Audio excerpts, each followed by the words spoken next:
4 News health alert about the ongoing opioid crisis, and it's actually getting worse. The federal government says the number of overdoses now higher than ever. CBS 4's Mike Cunio has a look at the growing issues here in South Florida. I think there's another overdose. The number of overdoses attributed to opioid abuse is on a staggering uptick. In fact, the Centers for Disease Control say in a 15-month period, there were well over 140,000 suspected overdoses, a 30% increase.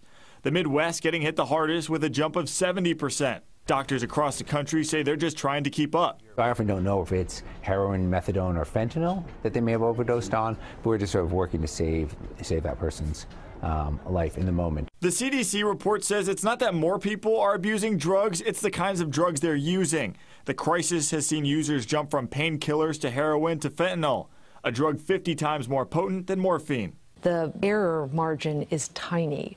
Taking a dose that another day might have just made you sleepy can be enough to kill you. Comment on the population that's being impacted. Is this Dr. Aileen Marty, a professor of medicine at FIU, discussed the recent report with her students, which says large cities saw a 54% jump in overdoses. Dr. Marty says South Florida is one of the worst hit areas. There has been too much prescribing of these drugs. There has been too much interest in jumping to the use of these drugs when maybe something less addictive could be used.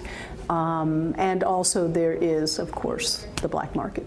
In 2017, the Trump administration declared the opioid problem a public health emergency. But some like Dr. Marty believe the best way to attack the issue is at a local level. Even though the facilities exist and help is out there, more has to be known at the community level. One-on-one, families have to start talking about this and helping each other.